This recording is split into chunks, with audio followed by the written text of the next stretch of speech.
Jean-Philippe Tremblay, welcome to Hot Talks, welcome to Toronto. Thank you very much.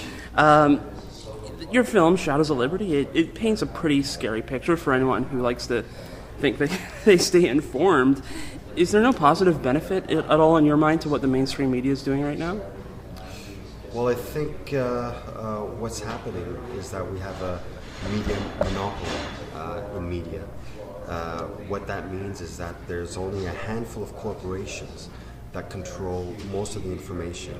That information comes from films, book publishing, television, radio, and the internet. And I think when we realize that it's only a handful of corporations that control most of that information, that is kind of a scary picture, because in a democracy, journalism is central to democratic society, and it's about having a diversity of voices giving information and keeping the population up to date with what's happening in the government, in the corporations that the government is associated with. So when we realize that it's only a handful of corporations controlling all of that, it is kind of a scary picture. That being said, we do find out some information about government and about society through mainstream media. There's no doubt about it. But the reality is that it's just not enough. Well, considering that, what made you want to take the step to putting all this to film? Well, I guess I was inspired by a book. And being a filmmaker, I thought with our team at Dog Factory that this had theatrical potential, that it was also something that we considered most important for the people to know today. And our goal was to really reveal what's happening in the mainstream media.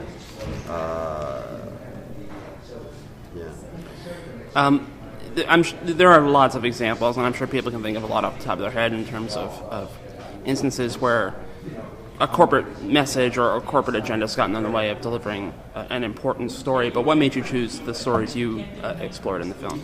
Well, that's a good question. I mean, because after starting to research the subject, the media monopoly, what I found was, a lot of rules, a lot of laws, a lot of numbers, a lot of things that have happened throughout history that have produced this media monopoly, where a handful of corporations control all the information.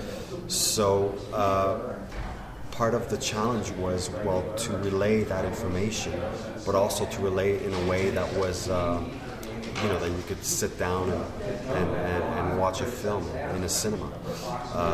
So what we decided to do was to tell the media monopoly through individual stories of journalists who are trying to report a story on something important to society, whether it's about the government or about corporations, and to see their journey and how they are stopped by reporting or broadcasting their story, and they're stopped by the very power they're writing about, whether that be the government or the corporations.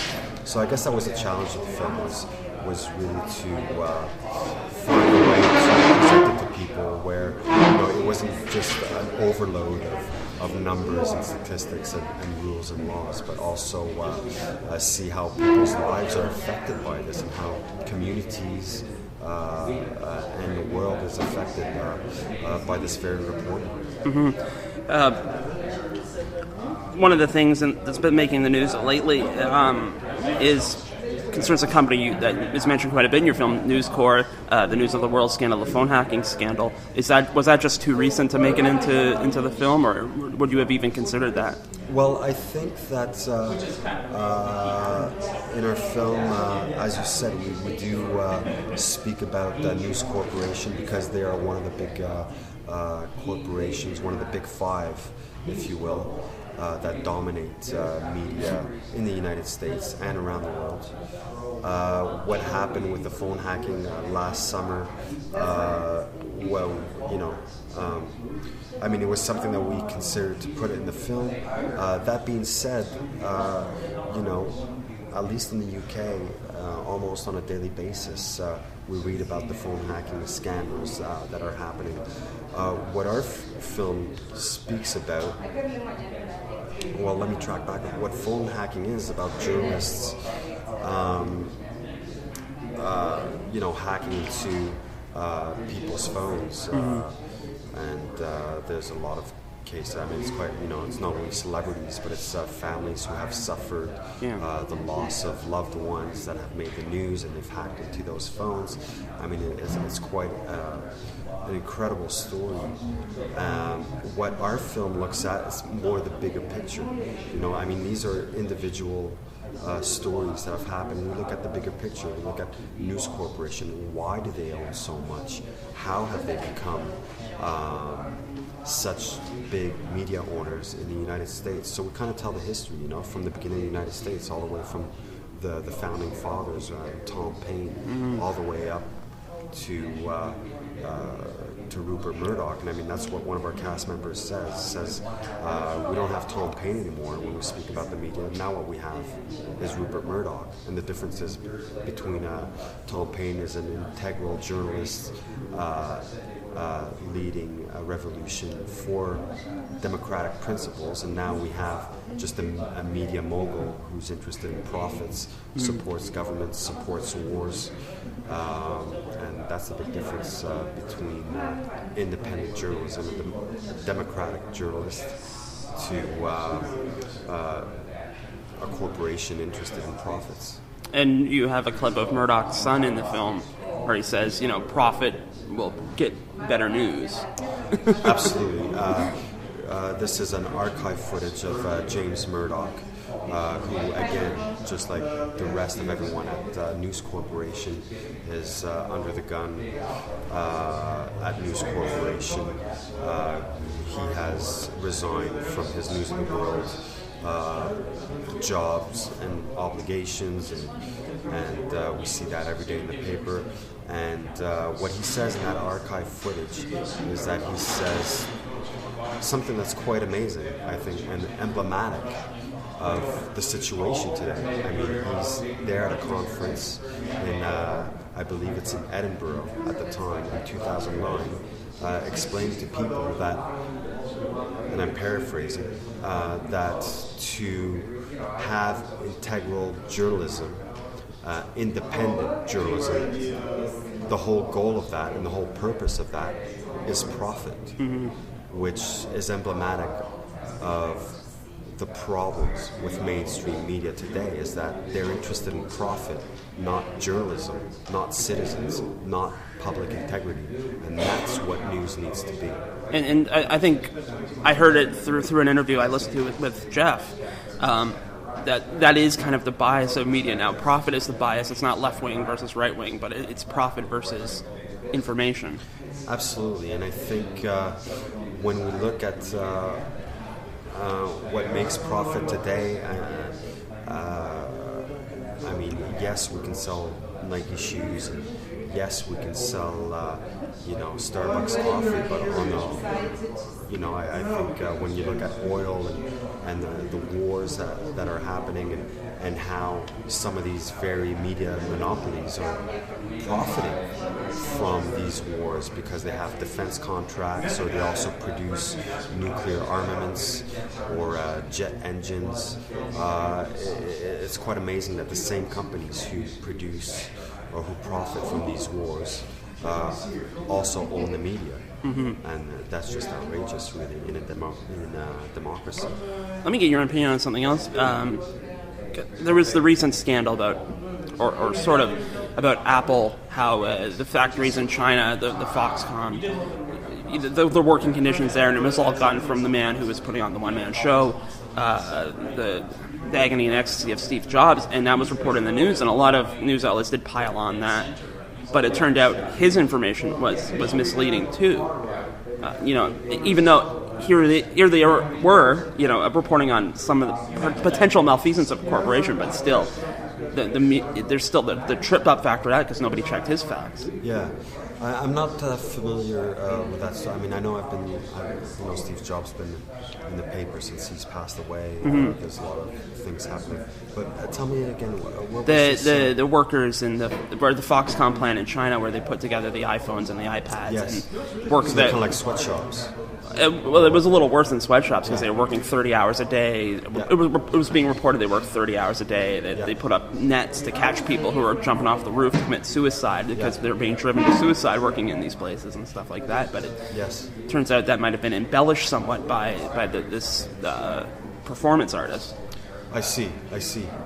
Well, I mean, what that really speaks about for me is that it's the power of the media, and that's why we have to be skeptical, and that's why we have to be watchful about what we read and question it, because we might read people are killing themselves making iPhones or whatnot, and then you find out, well, who wrote that, and what's their interest, and why did they write it that way, and then we can find out, well, okay, maybe it's not factual, but and potentially even these people that are supposedly committing suicide are actors or performance artists. And so we can see that it's so complex now, the propaganda that's out there, is that it goes out to even planting stories. So it's just really about the power of the media. And those who control the media, who have billions of dollars of profits every year, like a company like General Electric or Time Warner, the power that they have is enormous. So we have to be extremely skeptical about everything they put out, whether it's news, even in the entertainment, because just look at our physical environment. I mean, we live in two worlds today, I think that's what's new about human history as a whole, is that we've always had media, but our physical environment now, today, in 2012, is dominated by media outlets. I mean, you walk on the street, there's so much advertisement out there. Everything we do and we read is somehow tied to one of these big five corporations. So, we live in a world where we just really have to ask ourselves some serious questions. And do we want to keep going this way, or can we change it? And I think the latter is really important to do. Yeah. This may be a bit outside of what your film covers, but part of the sort of the phenomenon, the way people treat media now, is that people are looking to comedians, people like Jon Stewart, Stephen Colbert, Bill Maher, as news sources versus actual news. Yes. I think, those are great. I mean, I enjoy watching those shows, and I do get informed as well. And I think, Jon Stewart, Steve Colbert, some of the smartest guys I've seen in a long time on television.